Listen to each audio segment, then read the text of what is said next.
Terima kasih Bu, selamat datang di Singaraja. Silakan. Ini hasil produk lokal. Ada bantalnya ya. Ibu. Ya. Silakan Ibu. Silakan. Boleh duduk? Boleh, silakan. Bapak Ibu hadirin sekalian, teman-teman UMKM. Hari ini luar biasa ya, kita kehadiran Ibu Gubernur. Beliau selain Ketua Tim Penggerak PKK Provinsi Bali, beliau juga banyak sekali jabatannya Ketua Dekranasda Provinsi Bali, kemudian Ketua Pakis apa namanya Bu? Paiketan Kerama Istri. Paiketan Kerama Istri Bali. Deroi tahu nggak, Ya. semakin banyak jabatan artinya semakin liugain itu. Semakin banyak tanggung jawabnya. Ya, semakin banyak tanggung jawabnya. Oke. Terima kasih Bu. Ibu Gubernur, terus saya panggil. Dirimu dingin-dingin kenapa keringetan? Lari Bu dari depan. Lari menyambut Ibu kemudian terus Tepuk lari. tangan teman, tepuk tangan. Ya. Sekalian Ibu Gubernur jadi moderator ya. Iya. Saya panggil supaya lebih akrab Bunda saja Bunda. Boleh. Selain memang beliau di beberapa lembaga ketuanya, beliau adalah seorang entertain sejati. Beliau pernah menjadi penyiar televisi, beliau pernah menjadi pemeran film teater. Nah, dan beliau juga ahli dalam melantunkan puisi-puisi. Bagaimana kalau kita challenge hari ini kepada Ibu Gubernur untuk menciptakan satu buah bait puisi yang berkaitan dengan Buleleng dan juga berkaitan dengan pameran pembangunan hari ini. Oke Bu?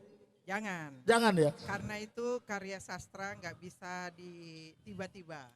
Ya harus ada inspirasi, harus ada pendalaman. Nah, betul. jadi begitu cara Ibu menghargai karya seni. Jadi dia nggak bisa tiba-tiba. Ya. Tapi kalau ditantang hari ini membawakan satu puisi yang memang jangan di sini. Juga. Karena honornya mahal. Honornya Bu ya?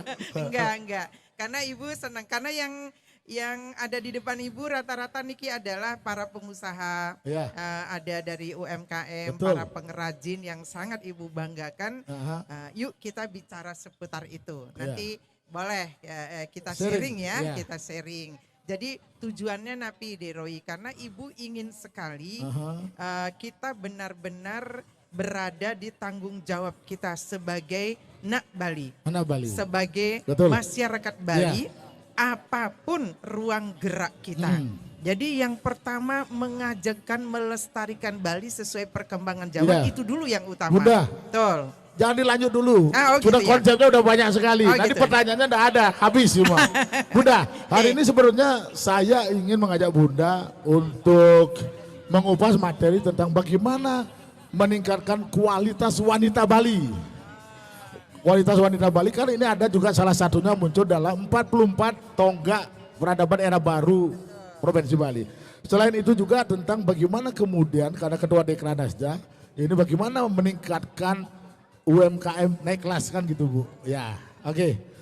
Setuju ya Bapak Ibu? Baik. Bunda, berbicara tentang wanita Bali Bunda. Kan selalu didirikan wanita Bali bekerja keras, suaminya di rumah. Tapi yang bekerja adalah ibunya. Enggak juga. Dulu. Sama-sama. Nah, ini masih ada seperti itu sekarang. Bagaimana Bunda melihat itu? Barangkali itu orang di luar kita yang berbicara. Kalau kita selami kehidupan kita di dalam zaman masih agraris, para petani, ya, Ibu tahu itu yang hidup Ibu juga kan ngelihat situasi di lingkungan Ibu. Iya, betul. Itu kakek nenek, itu petani kan. Jadi pagi-pagi itu nenek udah bangun. Masak, nyiapkan, kemudian kakek sarapan, lalu pergilah ke sawah. Kemudian setelah datang dari siang-siang, nenek udah pagi-pagi itu menyiapkan tuh sarapan, lalu makan siang. Nah, kemudian nenek ke sawah, bawa makan siang, setelah itu istirahat, kakek pulang. Lalu nenek melanjutkan pekerjaan di sawah ikut juga. Iya. Lalu mereka sama-sama pulang karena kakek sudah dari pagi, akhirnya sore-sore ya dirurungnya megecel, minum tuak, kelihatannya santai, sementara yang perempuan masih mengerjakan pekerjaan rumah. Enggak, itu sama-sama beban tanggung jawabnya ada di kepala keluarga, laki-laki gitu. Buktinya jalan semua. Dalam kegiatan adat juga. Jadi menyiapkan beban tenannya perempuan. Bahkan lelakinya malah di dapur. Kenapa di dapur? Kenapa urusannya memasak? Karena memasak ala Bali itu memerlukan tenaga lebih. Dari ngorok celeng, nampah gudel gitu kan, nampah penyu. Itu sampai ngelawar dan lain sebagainya, itu memasak ala Bali itu berat. Itu harus laki-laki. Jadi intinya bahwa wanita Bali hanya bekerja tapi suaminya. Ibu terganggu, lap dulu kayak keringat dirimu. Iya begitu, jadi etos kerjanya perempuan Bali sampai sekarang pun begitu. Nah, jadi buktinya dari mana nih Deroy? Jadi ibu ngajak di UMKM, sebagian besar perempuan. Nih ada perempuan-perempuan yang ibu sudah tangan untuk perempuan-perempuan kita. Ya, dan menghasilkan sesuatu yang berkualitas, fokus. Kalau perempuan itu fokus dan sangat teliti. Itu yang ibu bangga, beberapa dari Buleleng dan sudah sangat mandiri, produk-produknya berkualitas begitu. Jadi kalau perempuan pesaja gitu kan, perempuan itu kalau berkarya itu semua dipikirin dari hulu sampai hilir. Tidak hanya produksi saja setelah itu selesai, enggak. Buktinya produk-produk yang ini tetapi memang harus dikawal terus. Agar apa? Pengaruh-pengaruh luar yang kemudian menghilangkan tanggung jawab kita akan pelestarian karya-karya tradisional Bali itu jangan sampai hilang. Gitu. Bunda selalu komitmen untuk meningkatkan kualitas wanita Bali. Bahkan tidak pernah tidak turun ke lapangan, selalu turun ke lapangan. Sebenarnya tujuan apa, komitmen yang ingin dicapai untuk meningkatkan kualitas wanita Bali ini apa? Pertama itu kita kembalikan karena posisi perempuan sekarang kalau dibilang dipanesin sih enggak ya. Kita diajak emansipasi, kesetaraan gender. Kalau perempuan Bali sudah berada di titik itu gitu kan. Jadi kalau perempuan Bali ayo lebih meningkatkan kualitas. Perempuan Bali sudah sangat berkualitas.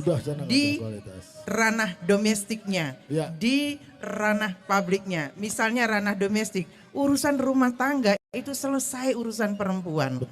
Oleh perempuan, oleh ibu di rumah kan.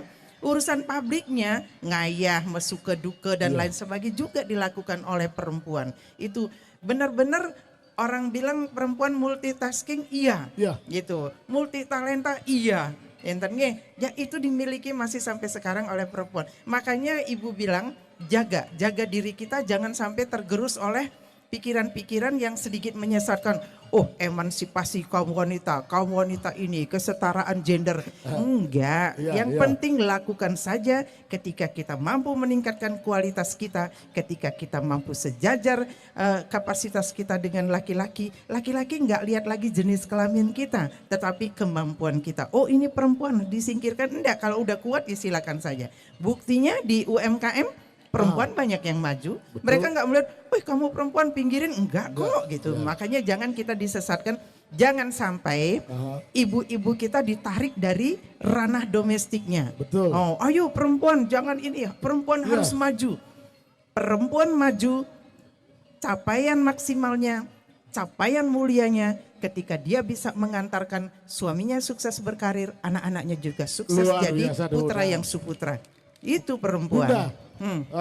Dia kan berada di area domestik tapi dikatakan Tapi bagaimana dengan wanita-wanita kalian yang kemudian berkarir di wanita Bali? Kan ini dilematis antara dia berkarir dengan apa yang dilakukan secara domestik tadi. Jangan dipaksa. Kalau ibu-ibu terpaksa melakukannya memang akan keteteran. Tetapi kalau ibu-ibu sudah melakukan itu karena kapasitasnya, pasti bisa mengatur waktu. Jogja ampun ibu-ibu, coba Bu Poni, urusan rumah tangganya selesai, urusan songketnya payu kuda, masih gitu. Itu karena memang sudah ruang gerak di ranah publiknya sudah diperhitungkan dengan kemampuan beliau. Nah, jadi ketika orang terpaksa itulah dia tidak bisa membagi waktu. Jadi ngoyo dia, oh perempuan harus berkarir, ditinggalkan betul. domestik kacau. Makanya kalau perempuan ke ranah publik secukupnya saja. Iya. Kecuali memang di ranah publik menjanjikan dan keluarga sangat mendukung. Tapi tetap dibutuhkan perhatian untuk anak-anak, perhatian untuk suami. Jangan sampai kita kehilangan suami, kita tidak komunikasi bagus dengan anak-anak seperti itu. Jadi bukan kuantitas komunikasinya, tapi kualitasnya. Seperti ibu misalnya, yang jarang bersama, apalagi menikmati kebersamaan dengan Pak Gub, dengan anak-anak, tetapi komunikasi. Komunikasi Pak efektif. Gub itu paling rajin. Setiap saat telepon. Setiap saat. Kalau dokter bilang minum obat 3 kali sehari, Pak Gub mungkin komunikasi, nelpon, chat itu sampai 11 kali sehari. 11 kali. Lebih dari takaran dokter. Iya. Tapi ada pernyataan seperti itu. Ya. Ada lagu kan, namun ada kala pria tak berdaya, teguh lutut di kerling wanita. Ya, Di sudut kerling wanita. Betul. Jadi artinya laki-laki kalah dengan wanita, Bu ya. Enggak juga. Bertekuk lutut itu artinya Artinya. terpesona dengan sudut kerling wanita. Aha. Jadi sudut kerling wanita itu punya magnet. Sekadi tatit mau lupidu. Nah gitu naik Apa orang. itu, Bu? Ya seperti kilat, sambaran kilat yang ujungnya 7. Coba gitu. satu aja sambaran kilat jedar udah menghancurkan satu desa, apalagi 7 kan. Begitu ibaratnya sudut kerling wanita. Wanita punya pesona. Ya. Jadi kalau lelaki terpesona enggak ada yang nyalahkan. Lelaki terpesona dengan wanita enggak ada yang nyalahkan. Ya. Gitu. Kalau lelaki terpesona dengan gudelnya di rumah, itu udah cuan. Bunda,